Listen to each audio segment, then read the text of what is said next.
Hey everybody, Mike Toy Bonsai Boise. This is my Schefflera Bonsai. I call him Scheffy.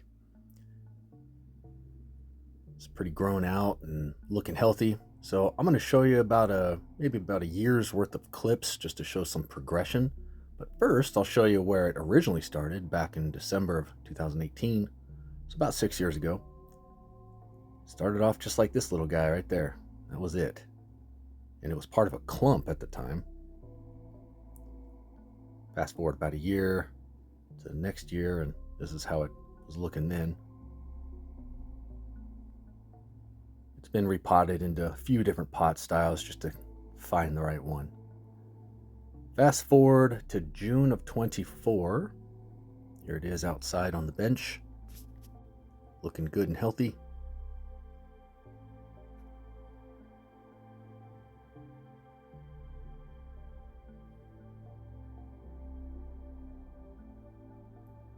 I love all the aerial roots and everything on this. Fast forward about a month and a half or so into August.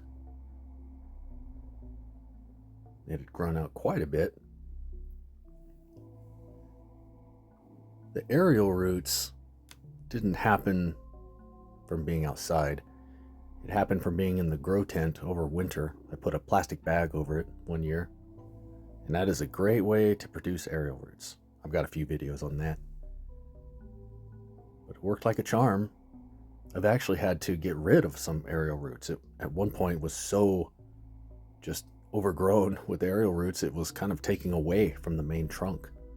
So I want some aerial roots. I want to keep this kind of look to it, kind of like a banyan style almost. But not so many that it, gets lost in there.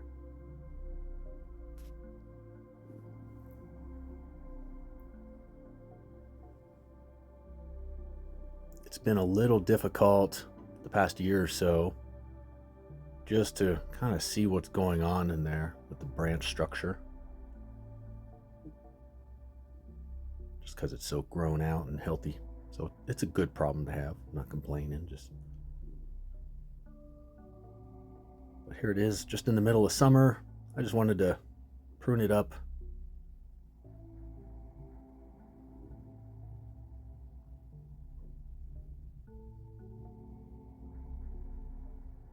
Scheffleras are an interesting bonsai. I've played around with them quite a bit, and on one hand I'd say they're fast growers. They really just grow fast, tall and fast even. On the other hand, I would say they don't thicken up the way that a lot of trees do. Take a maple or an elm or a ficus or just about any other kind of tree. And as they grow, they thicken. Scheffleras kind of don't. I wouldn't say that they never do, but in my experience, they don't thicken up a ton. I've got some single trunk Scheffleras that I've had for a long time, and they really just haven't thickened up much. A branch will thicken up. Seems like to this kind of this standard size, almost like very uniform. You'll notice here when we get in there. And I'm generalizing some because I've seen Scheffleras that are very thick. I have no idea how old they are, but so they do thicken up with time, but not proportionate to how fast they grow. I guess that's a better way of saying it. So they're kind of an anomaly of bonsai to me. Also, the way that they grow once they're trimmed up is kind of odd. If you're familiar with the concept of clip and grow, where you trim a branch down to a particular leaf, and then that branch grows in the direction that leaf is going. Then you let it grow out and you trim it back again, and that's how you kind of control the direction of growth. It's clip and grow style. Scheffleras don't do that. In fact, I've never really figured out how they, I'm going to say, decide which direction to grow. I've trimmed them down to a particular leaf, thinking it will go in that direction, and it doesn't. It goes in the opposite direction. So I've trimmed it down to a leaf going in the opposite direction, and then all of a sudden, then it does want to go. So it just kind of seems random at which direction they go. But I digress. Here it is, about 2 months after I trimmed it up in October of 24. You can see it's growing out quite a bit again. Very thick and dense in there.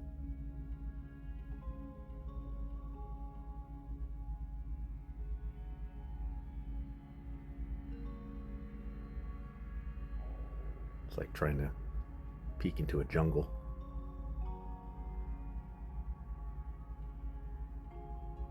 You can defoliate Scheffleras entirely, which I'm going to do in this video later.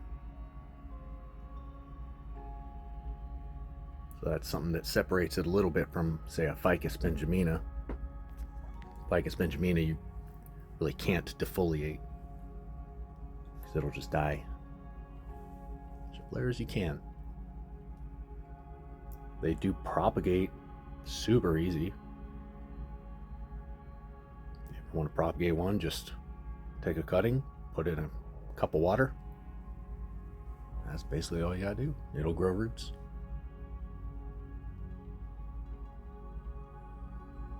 As far as light, I've seen them do perfectly fine in very low light situations, an office or something with very low light.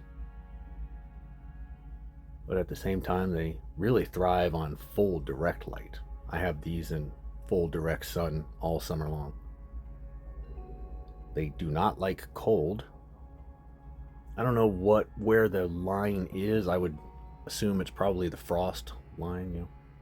Can't let it experience frost. But I probably wouldn't even chance it within 10 degrees of that.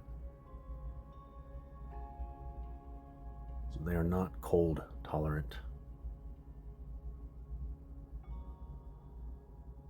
At this point here, I'm both trimming it and sort of evaluating it to see kind of what's going on up here.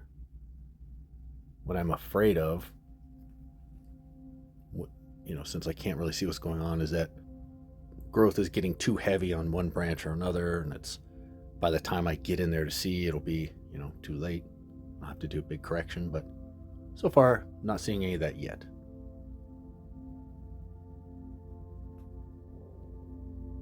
I do identify one aerial root that's going to have to go. That one there.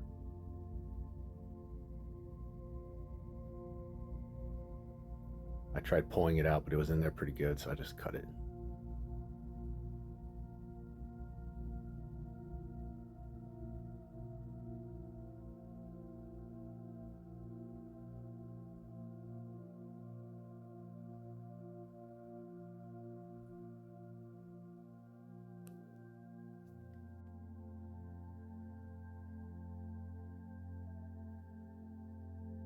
Hopefully this gives a good idea of just what a cluster it is in there. So I'm just going to continue at this point to try to clear up the situation a little in there and make sure that the branching is all, relatively spaced and even, balanced. But I don't want to take it back too far at this point because it's just going in the grow tent for the most part for the winter. So I give it some fertilizer, give it a nice little trim. Back in the grow tent, it's going to go for a while.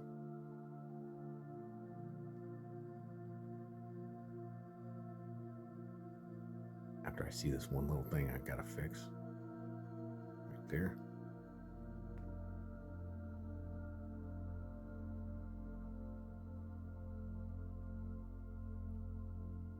I probably took off 25, 35% foliage maybe. Can't remember what I did with that. I'm sure I did something creative and weird with it. Here's kind of a closer look at the interior. I don't know how I would describe this. It's almost like a triple trunk. But it's more like a single trunk with a lot of aerial roots that divides into a 3 trunk halfway up. I don't know. I've never really figured out how to describe it.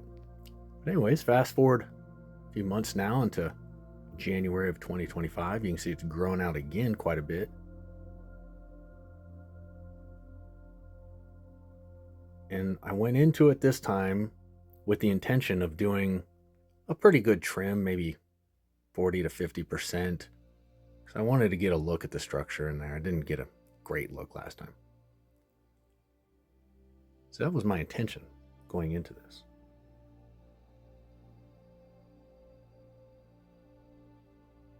Here's a better look at the trunk situation. Yeah, again, I don't know what to call that. It almost looks like the Alien versus Predator thing or something. I don't know. It's like a single trunk with a crazy beard, and then 3 main trunks dividing from there.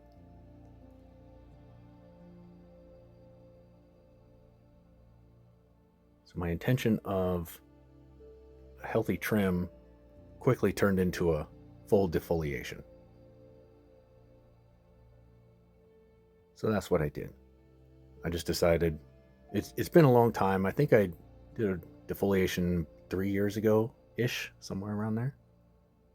And it's nice and healthy. It's doing great. Now it's probably a good time to defoliate it, get a good look at the branching, make sure everything is on track. There's no huge problems to deal with. My loose goal for this, by the way, is kind of just a even, balanced, rounded canopy. That's subject to change, but that's kind of what I have in mind.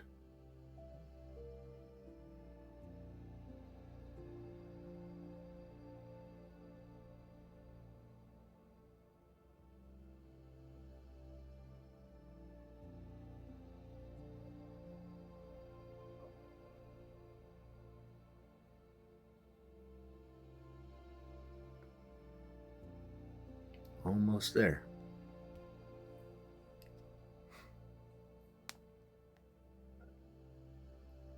There it all is. Quite a bit more this time.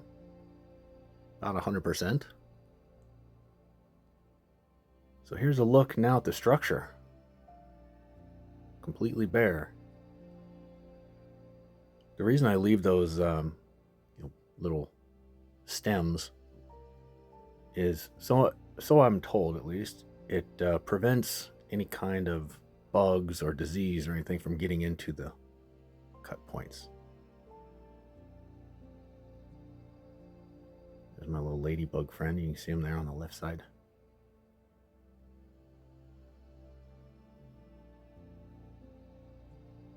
I typically buy a little box of about 1,500 ladybugs just from Amazon for like $20 every winter, and I just release them into the grow tent, and they do a great job. Because usually after a month or two in the grow tent, you start to see, signs of like little gnats or fruit flies or whatever they are. I don't know where they come from, but they always appear. And you see new growth start to shrivel and trees start to not look great. Release the ladybugs, and within like 1 day, I kid you not, you start to see signs of improvement. And after maybe a week, you see no more signs of bugs other than ladybugs. And everything's looking nice and healthy. Best $20 investment you can do if you have a grow tent. But fair warning, some ladybugs will escape, inevitably. So occasionally, you'll find a ladybug crawling on you or something.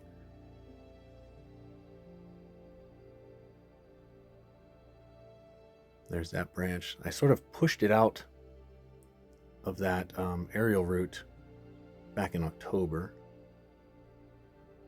It looks like it stayed out, so that's good. And the real good news here is that there's no major problems. There's a couple spots I'm going to address here, but there's no major issues. I was sort of afraid, I don't know why, but I was sort of afraid that maybe there would be some kind of issue in here because I just haven't been able to see in there very well for a long time. The growth looks a little heavy on both ends. I want it to be more rounded, kind of like that. So I'm gonna take back both ends a little bit, but otherwise it's looking really good.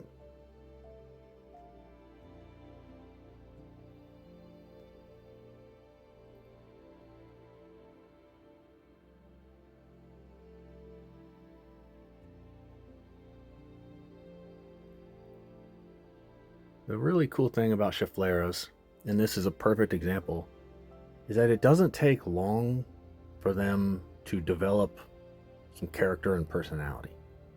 I mean, you saw the original pictures of this from 5 or 6 years ago. I mean, it was kind of a cool little cutting, don't get me wrong, but it wasn't that great. But it turned into this in 5 or 6 years. So you can really do a lot with them in a relatively short period of time. Make cool clump style, all kinds of stuff.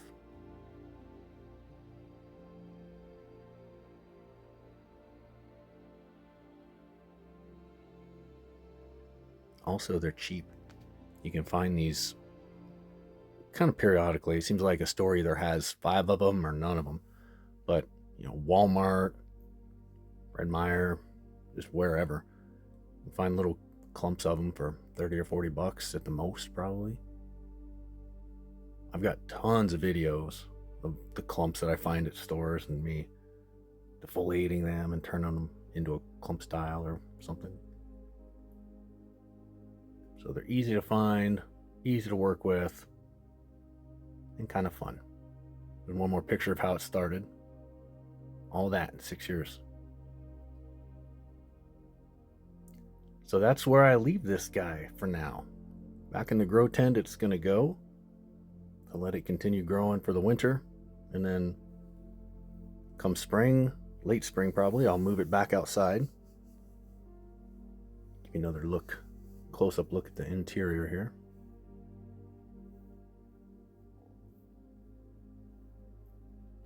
Love to hear any feedback you've got with Scheffleras or this Schefflera or one that you've had. Let me know any other cool tips and tricks that you found. We can all learn. But that's where I leave this for now. Please like and subscribe, and thank you for watching. Have a good rest of your day.